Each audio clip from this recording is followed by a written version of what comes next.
Okay. Welcome. It's 2 o'clock. It's time for a virtual cabinet meeting on Monday, the 30th of November. To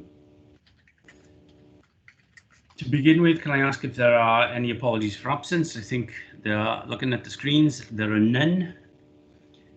That's good. Next item is minutes of the last meeting, and they are before you at item agenda 2. And I wonder if everybody can agree them, please. Yeah. Formally agreed? Yeah, Good. Formally second, Leader. Thank you very much. Next item is to receive any declarations of interest, if there are any. No? Okay, good. Then we'll start to go into the meetings proper, but before I do, I normally at this stage make a comment about COVID-19. Clearly today, the First Minister has made an announcement at 12:15 about the new restrictions which will apply from the 6 o'clock on Friday.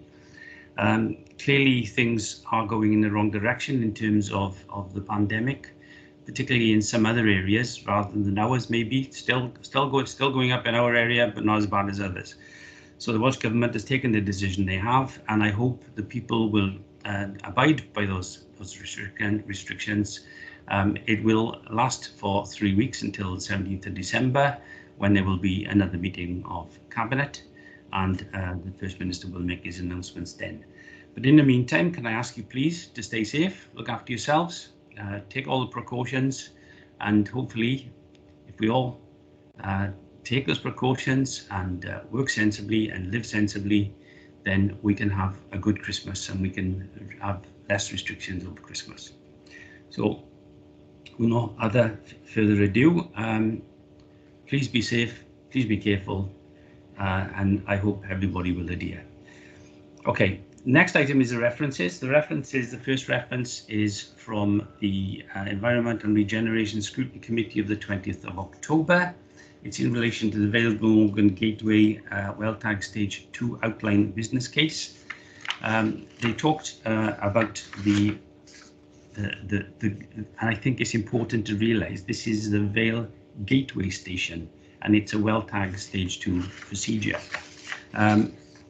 What they asked was that their recommendation was that they noted the current progress, but what they did also ask is that the Cabinet be asked to disregard any consideration of the potential development of a new road link in the link to the M4 Junction 34 to Cardiff Airport, so that the Gateway Station project be given an independent assessment of its feasibility.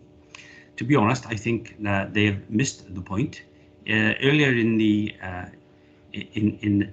meeting, and in fact on the last page of this, a committee member did ask, because there were concerns in his ward as the possible link between the train station and the new road, and he was assured by the officer that there were two distinct projects, that they were separate, and therefore one was for the road, one was for the Gateway Station. This report specifically related to the Gateway section, and basically it's a progress in terms of that.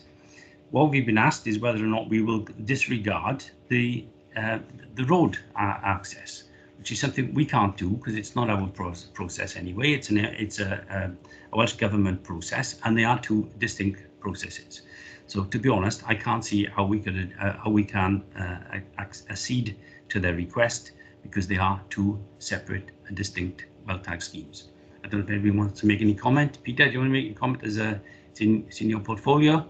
I think I've probably summed it up well enough. I think you've summed it up perfectly. They are being looked at separately.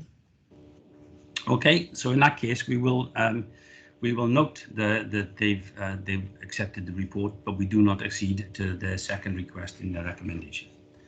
Is that agreed by everybody? Yeah, formally yes. Second. Good, thank you.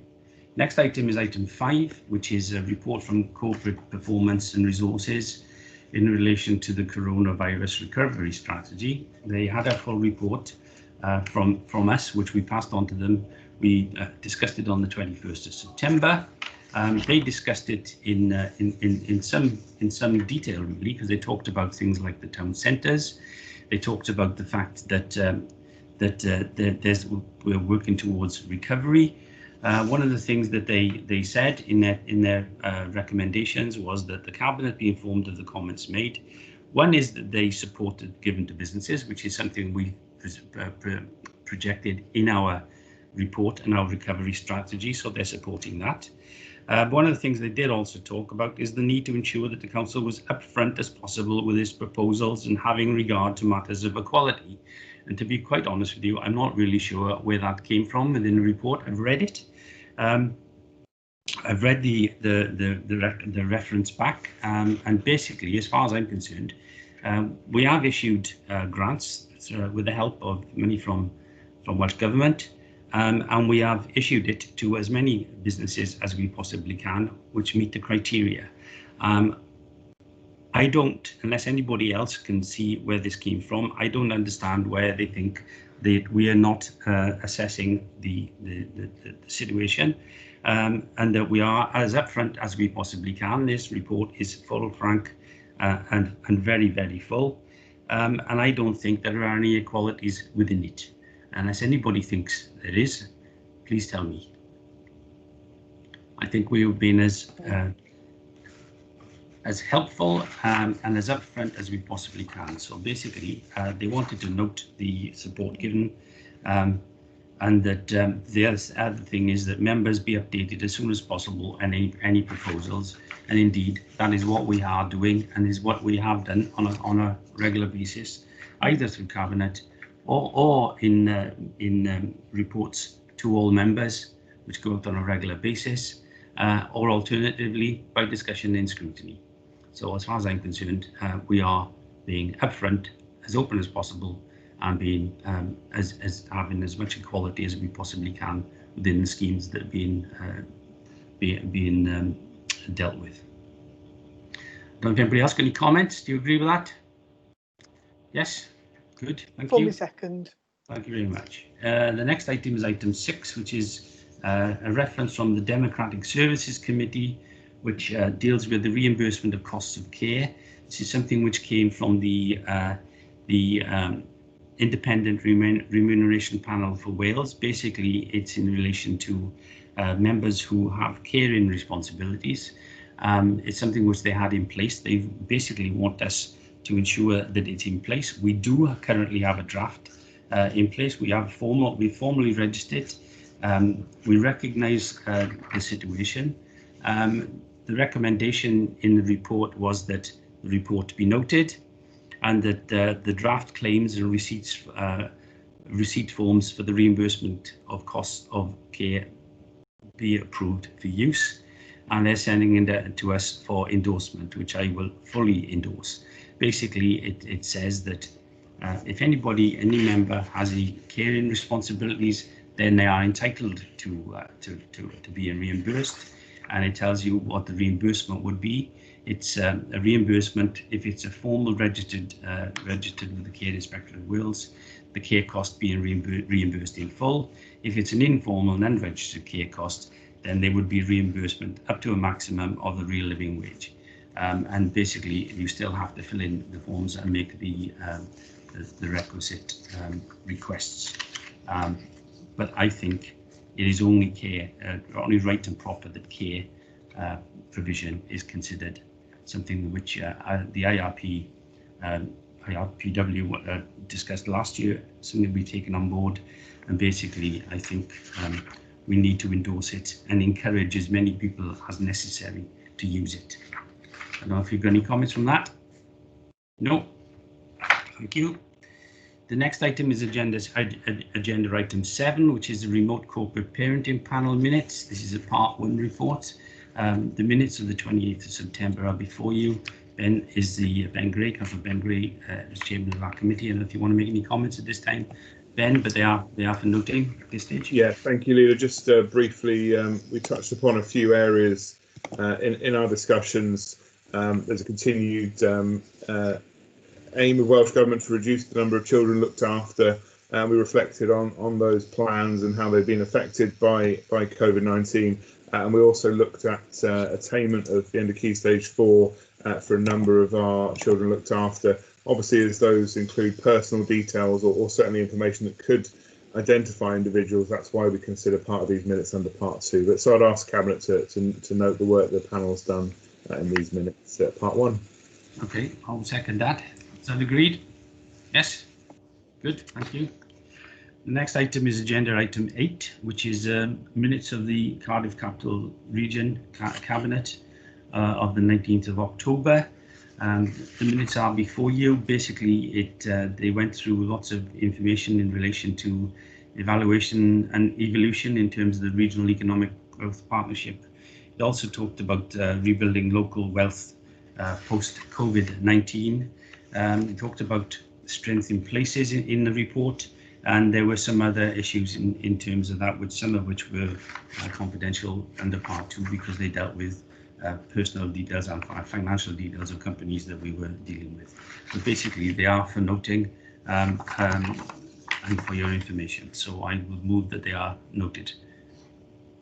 Is that agreed? Yes? Agreed. Thank you very much. The next item is item 9, which is the use of the managing director's emergency powers. As you know, there is a delegation given to Rob as managing director to make these decisions through emergency powers, which come through us as me as leader and others as cabinet members. They are for noting. They are fully within the report, which I don't intend to go through because they've been carried out and they're for noting. So agreed? Okay. The next item then is the reports proper. The first item is a report of initial revenue budget proposals for 2021-22 and the medium-term financial plan for 2020-21 to 2023-24. This report really presents the initial revenue budget proposals for 21-22. This year, the medium-term financial plan has been produced as part of the initial budget proposals. It sets the context for the budget setting processes, linking the Council's strategic planning process with the budget process, so ensuring consistency between the two. The plan attempts to match future predictions and predicted resources and expenditure. It tries to identify potential for shortfalls and provides a financial framework for the coming 3 years. Clearly, the impact of COVID-19 pandemic has been felt both operationally and financially and has resulted in additional expenditure being incurred, together with a loss of income. Funding has been received from Welsh Government to support this financial impact. However, there is a huge uncertainty as to how the picture will develop over the coming months, and therefore it's very difficult to provide predictions for the coming year and beyond. As you know, the Council's budget is determined largely by the settlement provided by Welsh Government. The Council's provisional settlement has not yet been announced and is expected this year on the 22nd of December, with the final settlement due to be received on the 2nd of March 2021. This means a significant amount of the preparation for the budget will need to be completed prior to receiving the final settlement on the 2nd of March. It is also important to realise that the Council is required under statute to fix the level of council tax for 21-22 by the 11th of March. And in order to do so, we will have to agree a balanced revenue budget by the same date. As a result of the delays, because we don't have in the estimates all the final figures, assumptions have to be made within the draft estimates with regards to the Welsh Government's funding for the coming financial year. The plan has been based on 3 different scenarios. These are a cash neutral settlement, a 1% reduction each year for the period of the plan, and a 1% increase each year. Within the draft estimates, the following has also been assumed. No allowance has been made for price inflation. The cost of staff pay has been fully funded, Although I have to say this may change, because if it's agreed, there will not be a pay award for the public sector in 2021-22. Then that will have to be a revision of the estimates. Clearly, the Chancellor has said that there will be a pay freeze for public sector. That hasn't been finally announced. I'm hoping that's not going to be the case, but if it is, then we'll have to make some changes to the assessment. It also assumed that all cost pressures totaling £10 million are fully funded. It also assumes that all approved savings of £116,000 are achieved. The scenarios that have been modelled relating to the council tax are 4.9% increase each year, which is the same level as in 2021, and increasing the level to the Welsh average, which would be 8.4% in 2021, and an increase thereafter of 4.62% to maintain the average, assuming the same increase as the Welsh average for 2021. So the initial estimates in the report identify a shortfall in funding for each of these scenarios. These figures obviously vary, but by way of illustration, if the council receives a cash neutral settlement from Welsh Government and there is a council tax rise of 4.9%, there is an £11.2 million funding gap for the coming financial year. The details of the different scenarios are outlined in today's report at page 5, which I won't go into. So finally, these assumptions will be assessed as part of the final budget proposals when further information become available. So as I said, these are the estimates. So the next steps are for the estimates. They will be considered by the scrutiny committees and the budget working group for final consideration by Cabinet in February and Council in March 2021. So the report recommends the following. 1, that the initial revenue budget proposals for 2021-22 be approved for consultation with the relevant scrutiny committees and other consultees. 2, the recommendation of scrutiny committees are passed to the Corporate Performance and Resources Scrutiny Committee as the lead committee in order for their views to be forwarded to Cabinet. The Cabinet consider and endorse the contents of the draft medium-term financial plan for 2021 to 23-24, and we're asking you is to endorse that medium-term financial plan today. That the plan is referred to Corporate Performance and Resources Scrutiny Committee for consideration. This is the medium-term financial plan, with any comments made by the committee being taken into account by Cabinet as part of the final proposals for 2021-22. And finally, delegated authority is granted to the Head of Finance, Section 151 officer, in consultation with the Executive Leader and Cabinet Member for Performance and Resources and the Managing Director to review and agree for the completion and approval of the final budgets for 2021-22. So simply, the reports are before you. They are an estimate, they have lots of assumptions, but they will go forward to the Scrutiny Committee for consideration. So can I formally move those recommendations, please? Is that agreed? And formally second. Thank you very much. Okay. The next item is similar. It's the initial capital programme for 21-22. It does outline the proposals, as I said, for period 2021-22, but actually on to 25-26 too. The provisional general capital funding for 21-22 has not yet been announced by Welsh Government in the same way as I indicated earlier. It is expected on the 22nd of December and the final settlement on the 2nd of March 2021.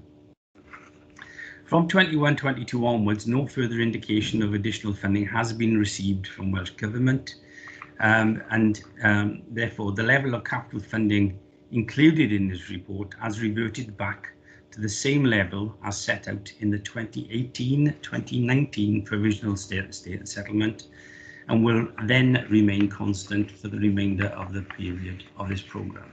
We really don't know how much is going to come in from this report. Assumptions have also been made in regard to the major repairs allowance, which will be received to housing services. We assume that we will continue to have that. As in previous years, all services have requested to identify possible new capital schemes, and these have been reviewed in accordance with the agreed criteria.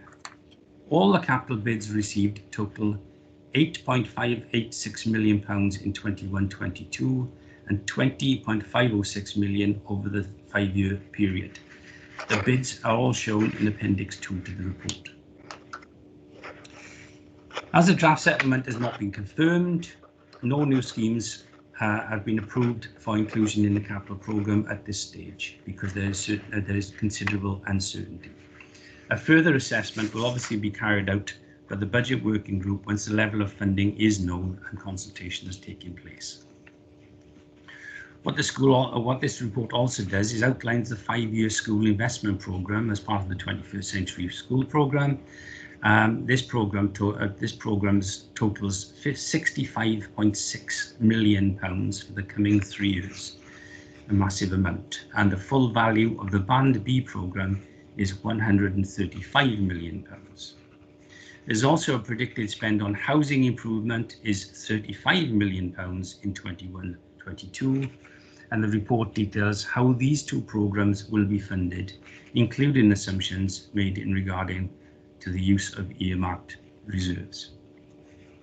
Again, the next steps is the estimates will be considered by scrutiny committees, then a budget working group, final consideration by Cabinet in February and Council in March. And the following recommendations are therefore before you: that the initial capital programme proposals for 21-22 to 25-26 be approved for consultation with the relevant scrutiny committees, that any recommendations of scrutiny committees are passed to Corporate Performance and Resources Scrutiny Committee as the lead committee in order for their views to be forwarded to Cabinet. So basically, it's the estimate situation, but we are really somewhat in the dark. So can I move that, please? Yeah. And can I formally second, Leader? And could I also comment on the ambitious 21st Century Schools programme that is laid out there? The package is 135 million, but actually if you also include the additional MIM model proposed school, it takes it up to 167 million pounds, which is absolutely phenomenal. And apart from the educational impact for our young people in the Vale, it has a major economic impact.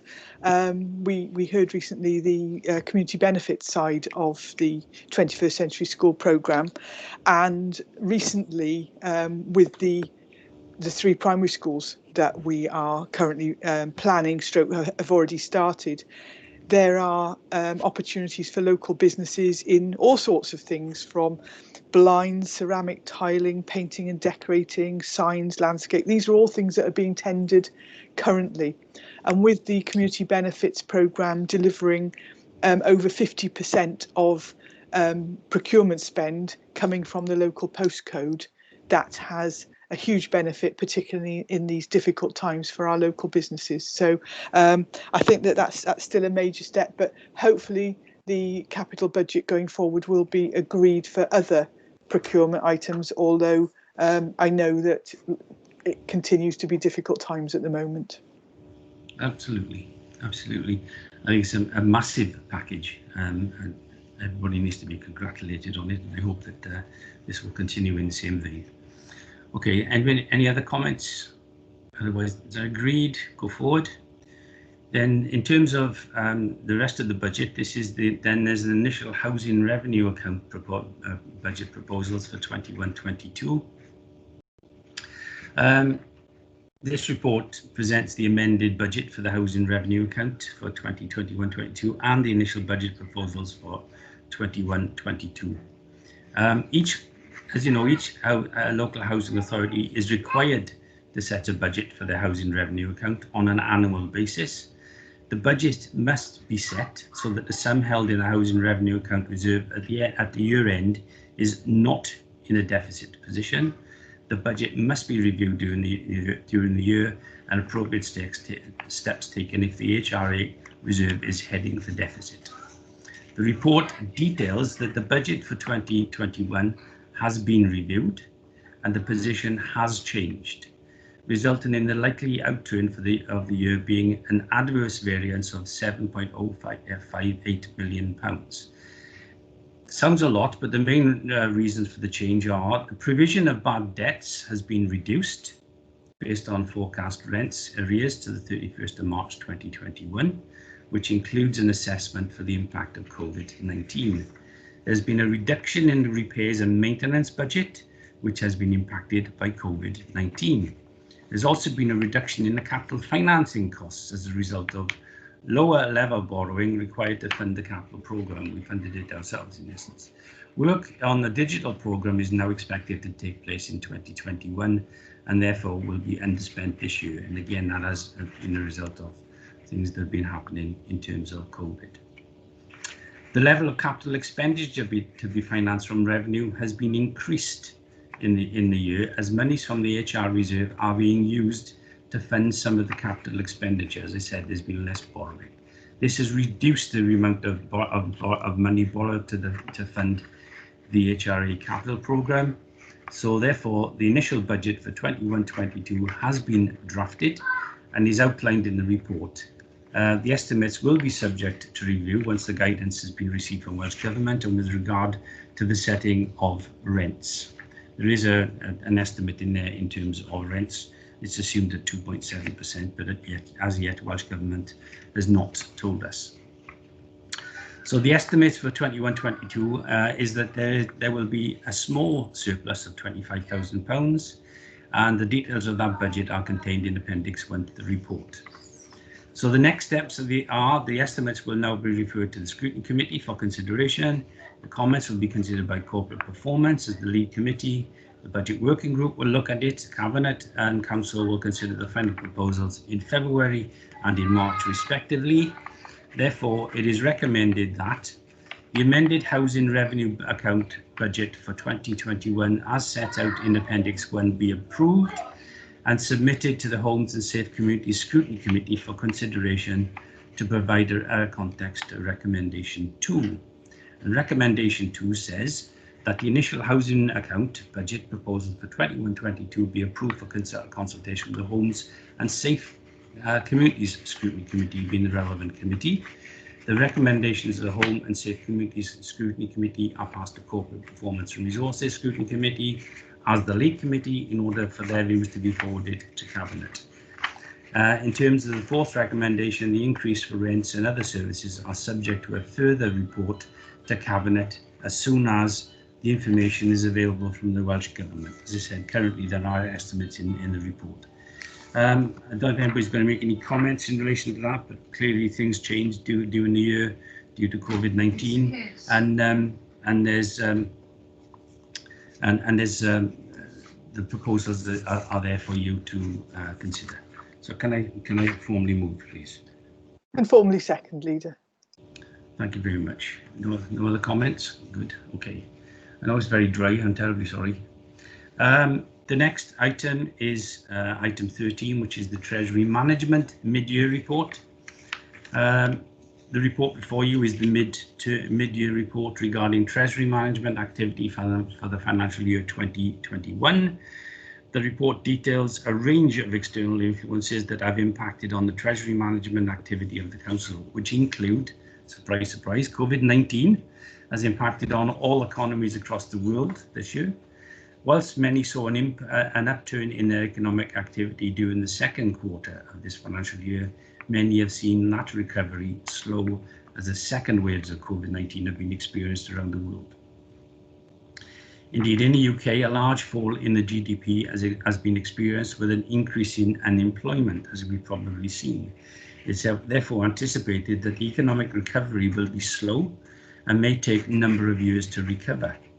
The bank rate is low and is predicted that it will remain low until March 2023. Lack of clarity regarding Brexit is also having an impact on the financial markets during 2020. So, having reviewed this year's capital programme, the borrowing requirements for this council have changed and are now estimated to be £9.5 million in this financial year. The sum will fluctuate dependent on the delivery of the capital programme. The authority's investment strategy is to secure the best return on its investments, as you would assume. As a result of COVID-19, on the 25th of September 2020, the Debt Management Office announced that they would be offering negative terms on their deposits, which is not good news. As a result, emergency powers were agreed to increase the financial limit of investments with UK institutions and banks from £5 million to £10 million. This enabled the Council to increase its use of money market funds up to £10 million per institution, and also increases deposits with Lloyds Bank up to £10 million. The report outlines the intention of the Council to continue to utilise Treasury bills and money market funds, in addition to investing with other local authorities. These tools broaden the opportunity for the Council to invest surplus funds and can increase the return available on funds invested. These 10 tools are already agreed for use within the Treasury management policy.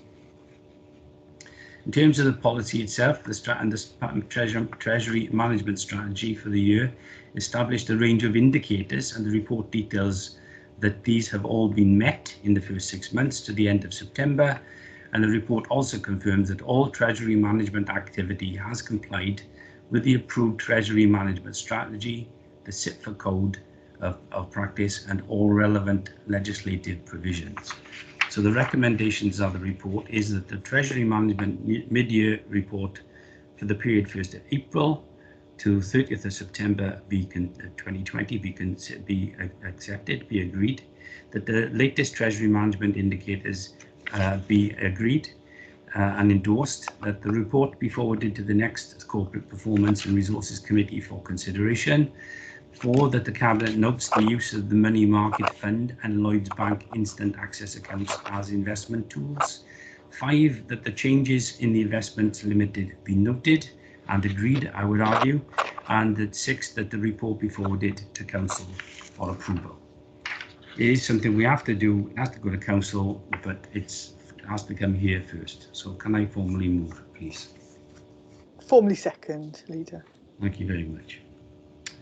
The next item is the draft Council annual delivery plan. It's something which comes before us on a regular basis.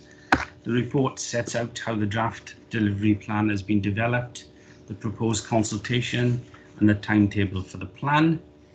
The annual delivery plan is the improvement plan, part 1, for 21-22, and is aligned to the Council's 4 wellbeing objectives.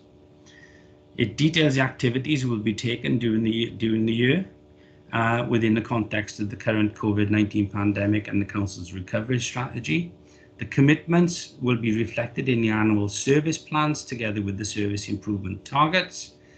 Publishing our wellbeing objectives at the start of the financial year will enable us to meet our statutory obligations, which places specific duties on the Council, and the Council is required to publish its wellbeing objectives by the 31st of March each year, and to keep these under review, which is obviously the case. The Council has also set annual improvement objectives and published these as soon as possible at the start of the financial year. So if we do this now, we can go forward. The local government and elections, as it was bill, it's soon to become an act, places a similar duty on local authorities, and that's currently waiting for royal assent. Our corporate plan, wellbeing objectives, and associate commitment for 21-22, as outlined in the draft annual delivery plan, will be reflected in the service plans, as I've said, and these will be presented to the relevant scrutiny committees in the new year, together with the proposed service improvement targets for 2021-22. So the recommendations are that the Cabinet approves the draft annual delivery plan, which is Appendix A, as the basis for consultation, as described in the report. That Cabinet approves the consultation approach and the timetable set out in the report on page 7. that the Cabinet notes the approach taken this year to the draft annual delivery plan and relationship within the annual service plans, and that 4, the Cabinet refers this report to all scrutiny committees as part of the programme of consultation, is requesting any comments to be shared with the Head of Policy and Business Transformation to inform revisions to the annual delivery plan. So this is the beginning of the process. It has to go forward to all scrutiny committees again, and can I formally move, unless anybody's got any comments? Is that agreed? Yeah, formally second, Leader. Good, thank you. The next item is a very, very comprehensive report. It's on the Brexit, the current position and preparedness update. The report does actually set out the position on the Brexit, and it does say as the 16th of November, but I don't think much has changed since then, and outlines the potential implications associated with the next phase of the UK's departure from the European Union. The report takes into account the different trade outcome scenarios. It flags new or emerging risk areas associated with Brexit and proposes some preparatory work which are contained in the action plan to address these identified risk areas. From, as you should know, to January 2021, the freedom of movement will come to an end. The EU settlement status scheme has been established in the process in the UK whereby EU citizens can apply for settled status or pre-settled status. To be eligible to all, to be eligible to apply to all EU citizens, but they must reside in the UK before the 31st of December 2020 deadline. Any EU citizen that enters the UK after that point would need to follow the UK's immigration policy that will be introduced from January 2021. Also from the 1st of January 2021, the UK will leave the EU single market and customs union, and instead will need to pursue its own independent trade policy, which will see the introduction of a new set of customs arrangements and regulatory controls. Until recently, trade negotiations between the EU and the UK had stalled, such as governance, fisheries, and the level playing field arrangements, which basically is referred to at the bottom of the page, but basically says that you can't have unfair competition within any member states. The implications of a trade versus no trade scenario are also explored in the report, and consideration is given to the current status of Brexit negotiations, which, as you know, have basically stalled. There are massive implications, I think, potential implications for us in the UK, the Council, our citizens, the wider community, and the risks have all been undertaken. The risks areas have been categorised as internal or external, and each risk has been assessed on the basis of likelihood and impact in order to give it a risk score, and it's also been graded in terms of level of internal control influence the Council has over these issues. So the analysis of risks routine have been used to inform and refresh the Brexit Impact Assessment Plan, which is attached to the report. So the report basically seeks consideration of the Brexit position as outlined in the body of the report and the endorsement of the actions contained in the Brexit Impact Assessment Plan for implementation. It is intended that this action plan be regularly monitored by Cabinet as well as by the Strategic Leadership Team and the Inside Board. If approved, the actions contained within the action plan will be incorporated into the corporate risk registers risk management plan on Brexit for monitoring via audit committee. I have to say that this report is an absolutely super report. It goes into masses of detail. It tells you all about the issues in terms of where we are, what the risks are. It's come up with 8 risks, which are detailed in the report. It talks about something which I'd forgotten about, was the EU settled status scheme, which is something which we really need to address locally, because we do have 3,000 EU's EEA or Swiss citizens residing in the county. So we need to make sure that they are aware of the possibility of trying to get UK citizenship if they need to. I'm going to move the recommendations. I'm going to add a couple in, if you don't mind. The first one is, I'm going to please Cabinet thank the authors of this report, because it is an absolutely amazing piece of work. I congratulate them. It's very easy reading. Even I understood it. So can I, one, thank the authors of the report and the amount of work that they've put into this, because this is not an easy task. Secondly, that the Cabinet note the current Brexit position as detailed in the report and the appendices, and the findings from this be referred to the Council's Corporate Risk Register, reflected in the Council's Corporate Risk Register. That subject to any recommendation, to that recommendation 2 in this case now, Cabinet refers this report to Audit Committee for their consideration, and as supplementary information to inform them the Q2 updates of the Corporate Risk Register. The Cabinet endorsed the proposed actions outlined in the Brexit Assessment Action Plan, which is Appendix F, for inclusion in the Council's Corporate Risk Register and the associated Brexit Risk Management Plan. That 5, the Cabinet endorses the proposed approach for managing and monitoring the preparation work for Brexit by the Corporate Risk Register. 6, that the Cabinet members endorse that the Insight and Strategic Leadership Team continue to monitor the Brexit situation, and that Cabinet endorses the sharing of this report with all elected members, town and community councils and the Public Service Board. I would go further. I would also share it with GBS as our partner in the voluntary sector, because that is an important area. I'd like to also make a further recommendation that as a council, I know we're already doing it, but I think we need to do it particularly in the last month. We make aware of the application process for the EUSS process. Urge those applications if they wish to stay in the UK, but also not only sort of encourage those people who live and reside in the Vale of Glamorgan, but also any staff and staff members and who could be affected by this, because I can think of at least one person who automatically comes to mind who was a staff member, and I think we have more than that. So I will move those recommendations. I've added a couple.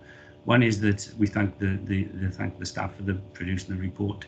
We include GBS in the distribution, and that we undertake a public awareness strategy of the EUSS applications process, particularly with staff members who may be affected or their families that may be affected. Sorry, I've gone on a bit. I don't know if anybody's got any comments in relation to this, but I have to say it is a superb report. I sat down, I was transfixed. Liz. Thank you, Leader. Well, first I'd like to formally second, but I'd like to make the comment that so often reports come to Cabinet when most of the options have already been worked out and we know the way forward, and sometimes it can create the perception that, you know, there are no variables, that we know exactly which direction we're going, etc. And there is a question over bringing a report like this, where we're still in such a fluid state, where there are high levels of complexity, an awful lot of things haven't been bottomed out yet. But that, as we've learned with COVID-19, that is the world that we currently live in, where we are constantly working on shifting sands, trying to work out the way forward and manage risks. One such thing is the discussion on the Shared Prosperity Fund, you know, the replacement EU funding. Now, we're hearing that for the UK as a whole, the level of funding might not be much more than Wales has historically received every year. And that's got huge implications for us, because for areas of the Vale that are rural or classified as rural, which is basically anything except Barry and Penarth, the council's rural regen team, the Creative Rural Communities, have had a huge impact over the years. And there is a potential for us not be able to move forward with that, coupled with the statements recently from the Farmers Union of Wales over the concerns on agricultural funding going forward. There are some big risks for us in the Vale, and we need to continue to be really alert to these and analysing them. But as I said, with the level of report, as you've mentioned, that we've already had today, I have every confidence that our staff will keep us fully up to date and fully informed. But as I said, I'll formally second. Okay, thank you very much. Okay, if this are agreed, the recommendations, I'm sorry to add those ones in, but I think they were important. I think Peter wanted to come in. Oh, Peter, sorry. It was just to endorse your comment about the reports and the appendices, and to place on record or reiterate the thanks and appreciation for those who've brought this information forward. Mainstream media news is mostly dominated by coronavirus, perhaps rightly. Brexit news is often the headline stuff. This is actually meat and potatoes, useful information, and I totally endorse that. This is a fascinating report. Thank you, Peter. Yeah, I think he was saying it's a brilliant report. Okay, no further ado, if you agree that, the next item is item 16, to come back down to the earth with a bang. This is to seek approval to agree an early surrender of the legacy leisure lease to Homeview Leisure Centre, and subsequently grant a 2-year lease to the property to Cardiff University Health Board to enable the UHB to utilise the building as a vaccination centre for COVID-19. Very simply, this follows on from the fact that we've had a request for a building. This serves the purpose for the for vaccination centre in the Vale. Prior to the start of the pandemic, we agreed that Homeview should be marketed for community type use. Regrettably, due to the restrictions imposed by the UK government and Welsh government as a result of COVID-19, marketing was unable to progress. And in the meantime, the council has been approached by the UHB. Colleagues from the UHB have inspected Homeview, and they've confirmed that it is suitable for them for the requested a 2-year lease. Given the need and to ensure this an urgent provision, the new vaccine centre, in light of the unprecedented challenges, is therefore proposed to suspend the marketing exercise of Homeview and to grant the 2-year lease to UHB on terms and conditions to be agreed. And it's clear that one of the things I asked was, do they need the whole building? And they do. An agreement relating to the early surrender of the existing lease to the property to Legacy Leisure will be reached, hopefully, and early discussions in relation to the proposed surrender have been positive. 5 recommendations.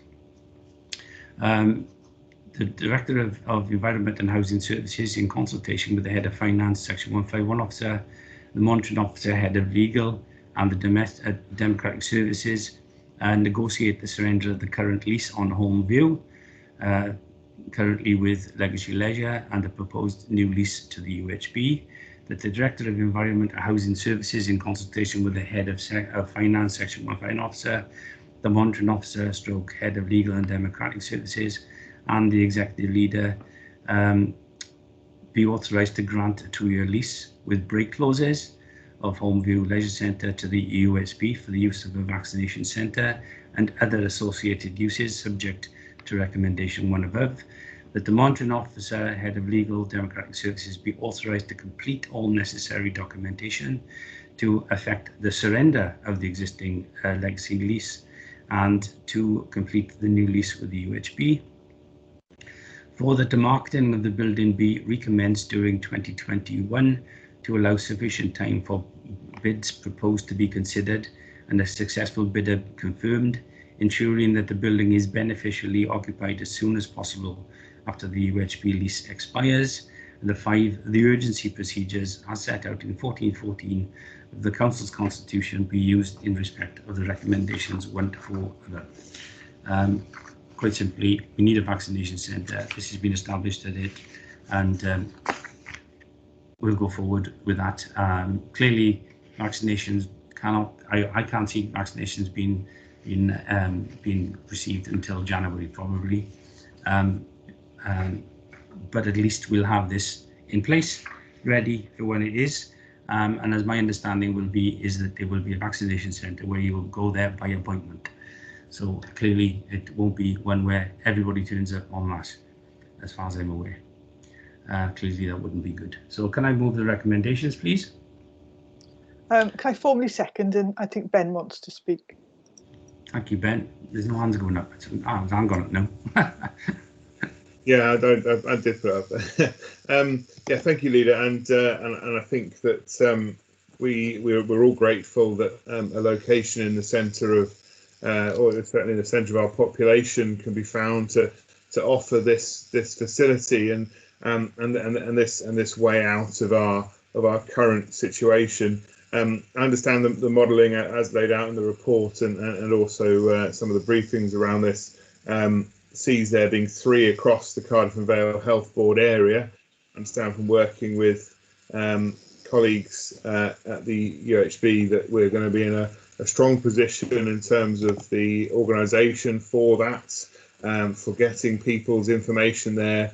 And I know there'll be some people who will certainly want to see their vaccinations closer to home, and there are also plans laid out in there and around getting out with mobile testing for those care homes and other facilities. And though not strictly linked to the property transfer, I thought it was important to make that point at this juncture while we're talking about the vaccination centre, that this is not going to be the only way people get access to this vaccine, but clearly as a mass centre, this one makes the most sense. And if there are transport issues, or there are those vulnerable people who need that more locally, there are plans afoot in order to make sure that those are distributed to them as well, as this great provision will hopefully be.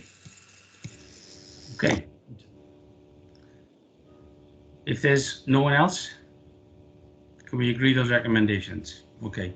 I am going to slightly change the agenda, if you don't mind. I'm going to bring 18 forward, the new lease of Penarth Athletic Club, as I know that Catherine may have to go to another urgent meeting shortly. So I'd like her to come in at this stage, please. So this is item 18, the new lease for Penarth Athletic Club, external changing rooms. Catherine, please. Thank you, Leader. Yeah, I'm bringing this report to Cabinet today just to grant a new lease to Penarth Athletic Club for an external changing room. I need Cabinet approval to grant a new 5-year lease for them. They've recently refurbished the building, believing it was already part of their existing lease. So what they've actually done is to bring a building that was currently not being used at no cost to the council, I might add, back into use for their own members. So this is really just to formalise that legal agreement to make sure this building is part of the lease. So it runs concurrently with its next lease, which is why it's only 5 years, so they can be able to be renewed together. So there are 2 recommendations today. That the authorities granted to the Director of Head of Environment and Housing Services in consultation with the Head of Finance Section 151 officer and the Cabinet member to agree conditions for a 5-year lease for the formal external changing rooms at Penarth Athletic Club, to enable this facility to be under lease to the Penarth Rugby Club and to be used by members, the club members only, and the Head of Legal and Democratic Services be authorised to prepare, complete and execute the required legal documentation for the new lease arrangements. Currently, Penarth Athletic Club are in negotiations with ourselves in relation to the ongoing conversation in relation to single use, and they're very engaged with us, so it's really a positive step on their behalf, and I would ask Cabinet to approve this, please. I see no problem in that. It's regularising something which should have probably been there in the first place. I'd like to second that, please, Leader. Good. Thank you. Thank you very much, everybody. Thank you.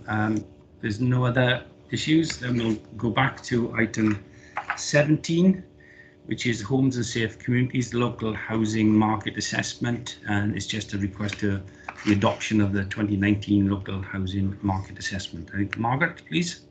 Thank you, Leader. I would like you to adopt this, please, because it's the most important document. We have to do it every 2 years. And I would like you to look at some points in the executive summary. The result of the LHMA 2019 shows the need for extra accommodation, and it's 890 units we will be wanting for the next 5 years. So we need to move forward with this, please. There's other, it's a good report that it looks at different wards where they need more housing. And we have know definitely that we need more accommodation for the elderly and possibly adoptions for some property. It was now going to scrutiny. We sent it to scrutiny on the 19th of October 2020, and their scrutiny committee was on the 11th of November 2020, and they recommended that the Homes and Safety Committee recommended that we note this, and there's only one recommendation, and the following recommendation is from Homes and Safety on the 11th of November 2020, and no mere changes being noted that the local housing market assessment 2019 at Appendix A be formally adopted by Cabinet. So I'm asking for you, please, to adopt. Absolutely. It's a stark reminder of how many homes we actually need in the next 5 years. And thankfully we're starting to build some, but clearly there's a long way to go. You know, it's staggering, 890 units of affordable housing in the next 5 years. It's staggering.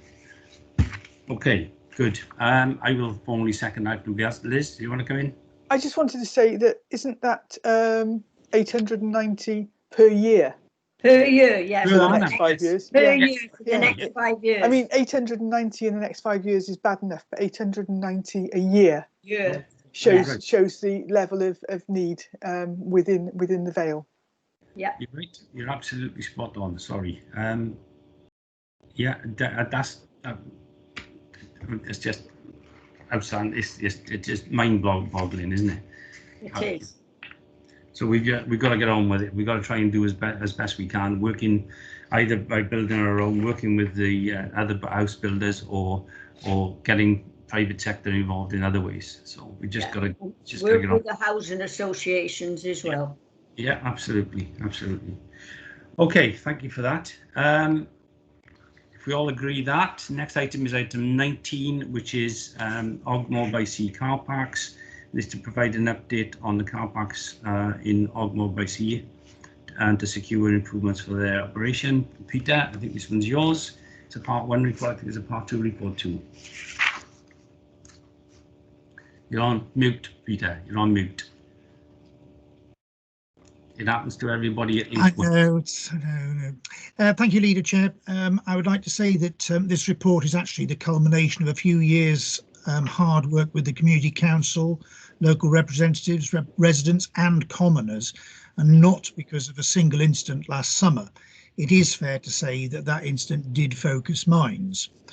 I would also like to report that the local ward member has asked me to raise the possibility of a pay-per-hour fee-based system rather than the current agreed charges for the car park.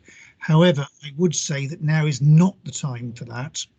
Any new parking charge regime would need to be for all our resorts, and it is best to start with consistency.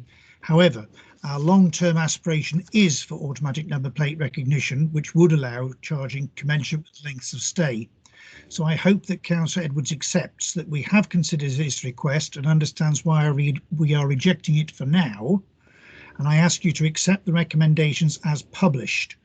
That will lead to a considerable investment in the Western Vale car park and the village of Ogmore by Sea, and I will take the commercially sensitive elements of the report under part 2. Okay, that's a fair comment. As you say, it's been going on for a considerable length of time, and there's been a lot of dialogue and discussion. Okay, so it's a part 1 report. We're going to part 2. Yep. Okay. Thank you very much. All agreed. Next item is item 20, which is the annual corporate safeguarding report. Again, a part 1 report, I think. Yeah. No, it's not. Sorry. Yep, part 1 report. If I take us into this, leader? Yes, please. So this is the annual corporate safeguarding report. There's a corporate responsibility to ensure there are effective arrangements in place for safeguarding children and adults who require specific council services. This annual report 2019-20 provides an overview of the corporate safeguarding group work plan and other safeguarding activities taking place across the authority. And the recommendations are: Cabinet notes the works undertaken to improve corporate arrangements for safeguarding and protecting children and adults. The Cabinet continues to receive 6 monthly reports on work carried out to improve corporate safeguarding arrangements and the effectiveness of relevant policies, and that the report is referred to healthy living and social care, learning and culture, home safe communities, corporate performance resources, scrutiny committees and audit committee for consideration for their respective parts of the council. With those recommendations, I so move the report. Thank you very much. Is there any comments from anyone, please? Accept a second. Okay, good. The next item is 21. Is there any items which I've decided urgent? I don't have any. So we will be going into part 2 because there are some part 2 items. We have 2 items for discussion under part 2 of the agenda, which is part of the Cabinet member for under Ben and I think under Peter. As the matters are, there are some confidential items within it that we will be moving into private session where confidential matters can be discussed under part 2. Therefore, myself and the Cabinet Officer will ensure that the recording is closed at this point and will ensure that only relevant parties remain to hear the details of the items to be discussed. And following the meeting of the outcome of the part 2 discussions, they will be formally captured as part of the minutes of the meeting, advising all parties of the final decision of the Cabinet for this item. So basically we'll now go into a closed session, and I will close this down for the members of the public who would be normally looking at this later. So I'm going to close the session at this stage. Okay, thank you very much. I will do so now.